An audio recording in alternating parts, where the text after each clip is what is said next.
the climactic event for the event that's fighting climate change. The green carpet packed with celebrities as the Royals host a star-studded ceremony here in Boston. And before the big event, a monumental meeting. The Prince and the President. What happened when the pair met up at the JFK Library in Dorchester? We have night team coverage of the royal visit. And there's more news tonight. Rain and wind to kick off your weekend.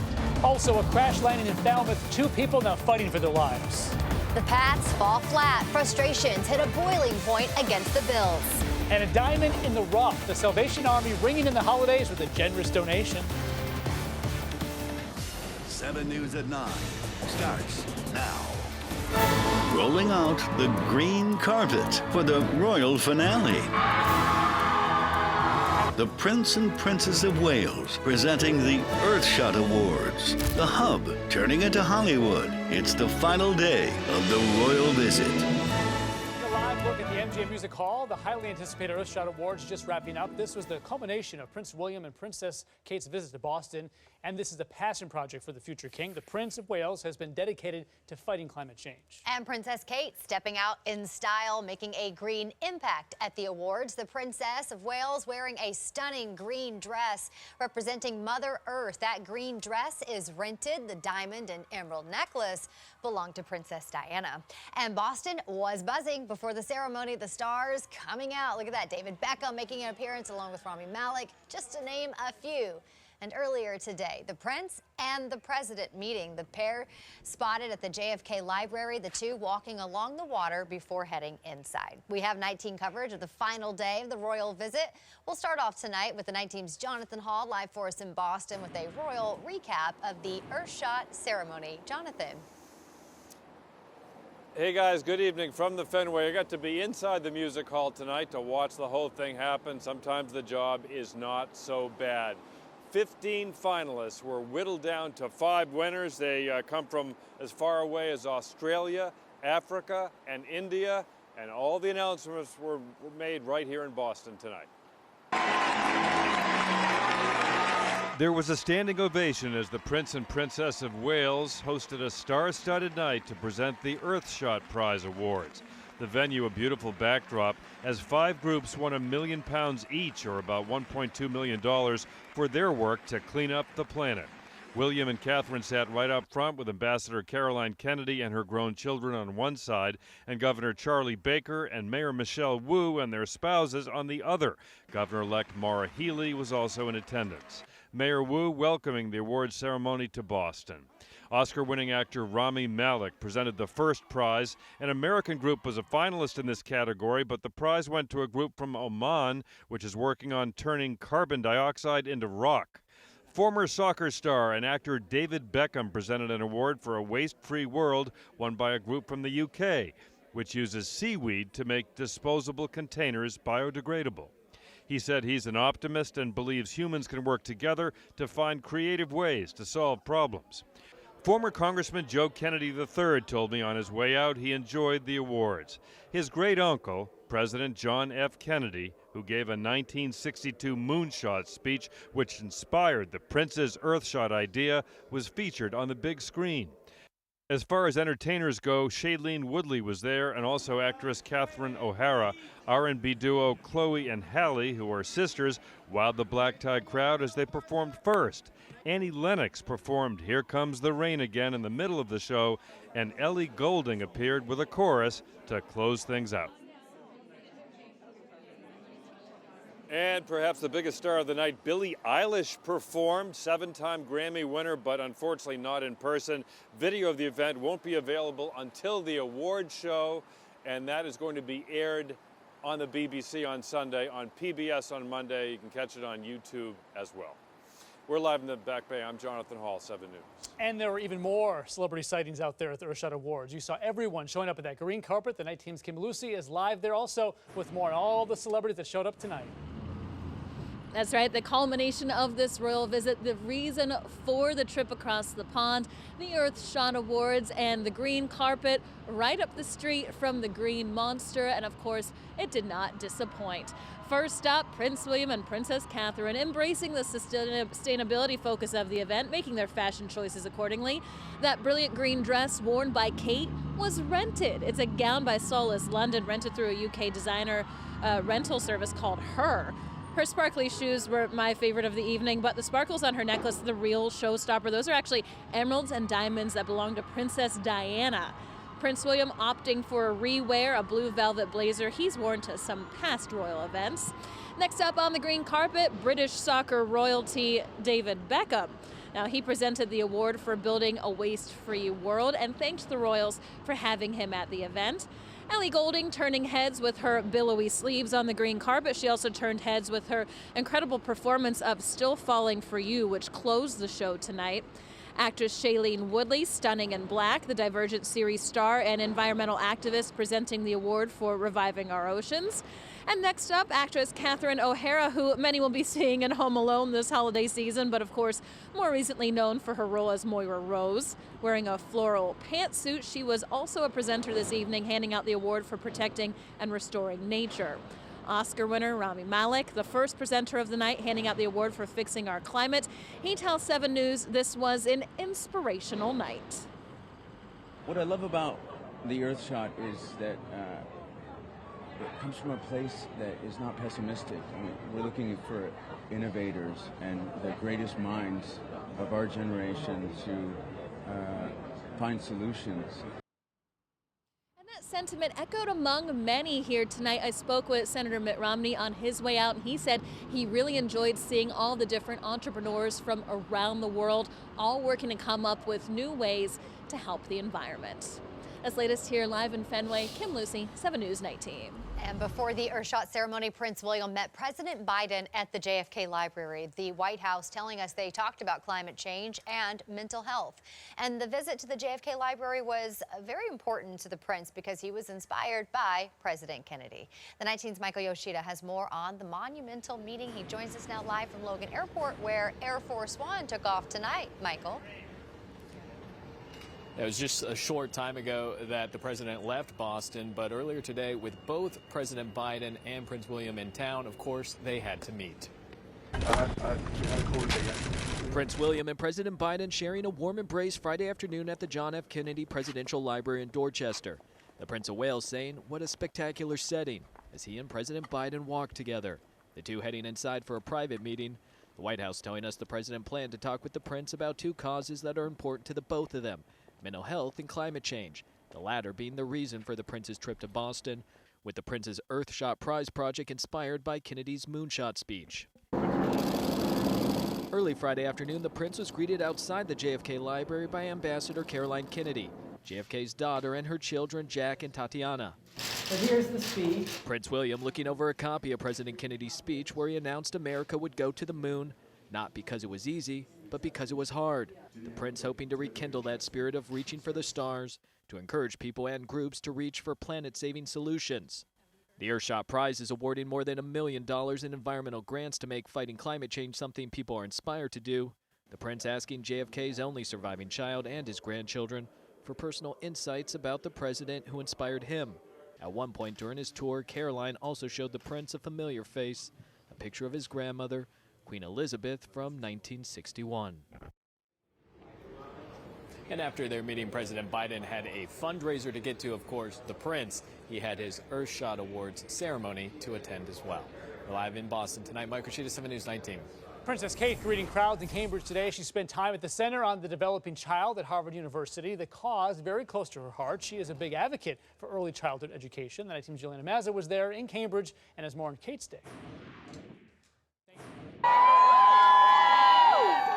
Cheers for Kate in Cambridge. The Princess of Wales making dreams come true as she shook hands and heard stories from some of her fans who waited hours to catch a glimpse of royalty.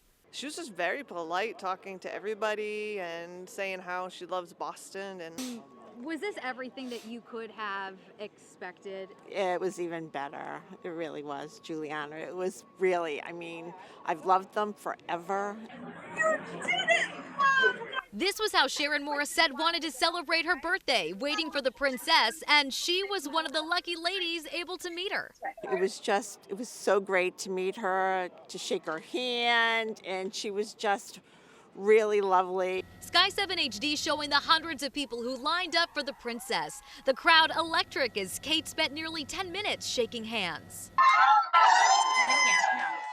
The princess was in Cambridge to tour the Center on the Developing Child at Harvard University as part of her ongoing work to elevate the importance of early education with a focus on the sciences. Catherine even signed the official Harvard University guest book. The visit, a great one for Harvard officials and, of course, the crowd. I feel like I know the answer to this question, but I will ask Sharon, was this the best birthday gift you could have asked for? The best. Absolutely the best. So excited that Sharon and so many others were able to have that special moment in Cambridge. And though the Prince and Princess had separate paths during the day, they reunited here at the MGM Music Hall for, of course, the Earthshot Prize Awards. At Fenway, Juliana Mazza, 7 News Night Team. And there is more coverage of the royal visit still ahead, including a closer look at Princess Kate's wide-ranging wardrobe, the message her fashion choices are sending.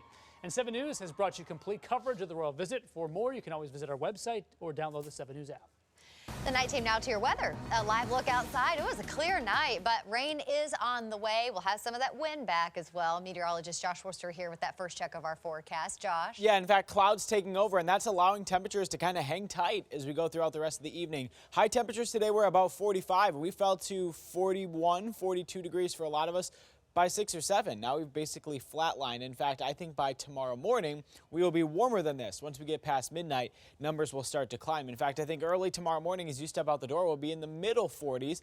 There's a chance of a light shower, spot shower sprinkle in the morning, but the bulk of the rain and the bulk of the wind will come tomorrow afternoon. Look at temperatures. They're mild. We're going to push 60 degrees. Sunday, while it's the brighter day, it's also the cooler day. We'll be stuck in the lower 40s, and the chilly breeze will make it feel like the 30s. So here's 9 o'clock in the morning, couple spritzes, sprinkles, a light shower, but it's not a washout. So I'm not calling it dry, but if you need to get outside, go Saturday morning. It will be breezy and maybe a light shower, but it's not a washout. As we head to the late morning, the rain picks up in coverage area and intensity. Rain could be heavy at times, and this is when the wind will be pretty gusty as well through 2 o'clock and then scattered on and off all the way through dinner time. We'll have more on the storm coming for Saturday and the rest of your weekend forecast coming up in a few minutes. There is more news tonight. A plane making a crash landing in Falmouth. Sky 7 HD over that scene. Crews responding to the scene at the Falmouth Air Park. Police say 2 people were in the plane. They both are badly hurt. Police say they are being treated for life-threatening injuries, and an investigation into the crash is just getting underway. A Rhode Island furniture store going up in flames. The fire at Knock on Wood Furniture in Lincoln started around 11:30 last night. Part of the roof collapsed, most of the building reduced to rubble. Fire officials say the flames spread quickly because of the wood and the other combustible materials inside the building. An investigation is now underway into the cause. And look at this crane in Waltham. It's at a construction site reaching its tipping point. Got stuck at about 45 degrees right there. It's not clear what caused it to tip, but no one on the site was hurt. The Patriots with a tough loss against the Bills, and emotions running high for quarterback Mac Jones, who had a bit of a meltdown during the game, but the team is still hoping to turn things around and keep those playoff dreams alive. The night team's Adam Williams has more. Yeah, you see it right there. You see the cuss words come out. Frustration's boiling over for Mac Jones following another listless performance by the Patriots offense. The Pats quarterback unable to hide his displeasure with the offensive play calling during his team's 24-10 loss to the Bills last night. Obviously, just kind of let my emotions get to me, but, you know, we're kind of playing from behind, and what I said was about throwing it deeper in the short game. You know, I got to execute that part better, but it's the short game that we kept going to, which is working, but I felt like we needed chunk plays. But Jones made it clear he was not directing his frustration at assistant coach Matt Patricia or anyone in particular. I think it was just me at that point in the game was just like, all right, we're playing catch up here. Let's just go for it. Let's be aggressive. Let's take those shots. Let's just go down fighting, you know? And Matty P was on the same page. Wide receiver Kendrick Bourne shared his quarterback's sentiments and remains confident the Pats offense can turn things around. We have plays, but we can't get to them. We're calling them, but they're just not working. So it looks, we're throwing 5-yard routes, and that's what we catch it. So it looks one way, but hopefully we can get Mac more time so that he can make the plays. And with their playoff hopes dwindling, the message is simple for the Patriots heading into their final 5 games of the regular season. You know, we got to find ways to win, whatever that is. Doesn't always have to be pretty, but you got to find ways to win. The Pats now with an extended break. They'll travel to Arizona to take on the Cardinals next Monday on Monday Night Football. In the newsroom, I'm Adam Williams, 7 News Night Team. Also from the night team, actress Nia Long criticizing how she says the Celtics handled the suspension of her longtime partner, coach Ime Udoka. She says the situation had a devastating impact for her 11-year-old son, and she said she had to take him out of school. In an interview with The Hollywood Reporter, Long said this: "I think the most heartbreaking thing about all of this was seeing my son's face when the Boston Celtics organization decided to make a very private situation public. If you're in the business of protecting women, I'm sorry, no one from the Celtics organization has even called to see if I'm okay, to see if my children are okay. It's very disappointing."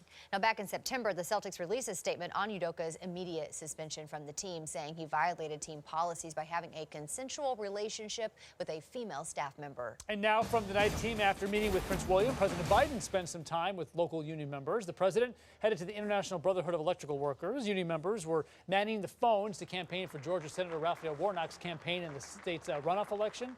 President Biden also visited a fundraiser in Beacon Hill today to stress the importance of the Georgia Senate race. Earlier today, President Biden signed legislation to stop a nationwide railway shutdown. The House and the Senate both passed the legislation earlier this week. One sticking point that wasn't part of the legislation was paid sick leave for rail workers. The House passed the sick leave measure, but it failed in the Senate. President Biden says that at the very least, the legislation averts a strike. He says he'll go back to the table to get sick leave cover not just for rail workers, but for all workers. The deal was brokered by the Biden administration, major railways, and labor unions. And without taking action, a rail strike could have become a reality as soon as next week. Our nation's rail system is literally the backbone of our supply chain, as you all well know, and so much of what we rely on is delivered on our rail, from clean water to food and gas and every other good. Rail shutdown would have devastated our economy. If the president didn't intervene in the beginning, these negotiations were stalled and weren't going anywhere. The president did the right thing here by getting this through Congress, keeping our economy moving forward. Both sides had until December 9th to reach that agreement before the railways would have shut down. The newest U.S. jobs report sending a mixed message on the economy. The country added more than 260,000 jobs, but experts say an unexpected spike in hourly earnings could keep inflation high. In the latest sign of the economy's strength, U.S. hiring continued at a robust pace in November. That's even as the Federal Reserve tried to cool it down to help curb decades-high inflation. The economy has been shockingly resilient to date despite all these headwinds from inflation. The U.S. added 263,000 jobs overall last month, according to the Labor Department.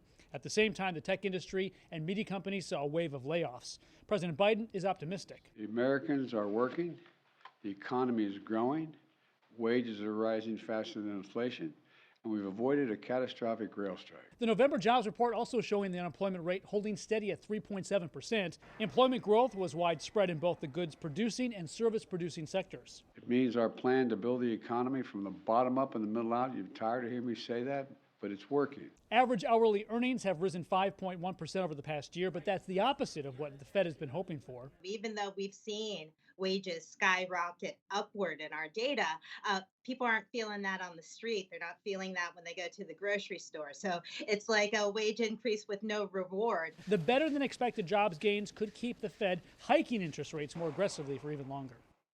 And experts say with not enough people available to fill positions, employers are having to offer higher pay and better benefits to attract and actually keep workers. Also on 7, Houston police have arrested a man in connection with the shooting death of Migos rapper Takeoff. A 33-year-old man was charged with murder. Takeoff was one of 3 people police say were shot outside of a bowling alley last month. Officials believe that the rapper was an innocent bystander. He was the youngest member of the group Migos at only 28 years old. Imprisoned American Paul Whelan contacting his family from a Russian prison for the first time in a week. According to his brother, Whelan has been moved to a prison hospital but didn't say why. He's serving a 16-year prison sentence after the Russian government accused him of spying in 2020. Meanwhile, imprisoned basketball star Brittany Griner remains detained in a Russian penal colony. She's currently serving a 9-year prison sentence there. Griner was arrested on drug smuggling charges in February after Russian police say they found cannabis in her luggage. Edward Snowden now holds a Russian passport after swearing an oath of allegiance. The former U.S. National Security Agency contractor has been living in Russia since 2014. His American passport was annulled in 2013 after he released classified government information to the public. Still to come, the U.S. World Cup team gearing up for tomorrow's big game. One of the stars clear to take the field. What Christian Pulisic is saying about his injury. Sunshine from today, unfortunately not back tomorrow. We'll track rain and wind for your Saturday and then a cooler Sunday. Weekend forecast coming up. Then terrifying moments for a teenager when his dad got trapped under a truck. How he freed his dad. And ringing in the holiday season, the kettle donation that will make a big difference. The night team will be right back.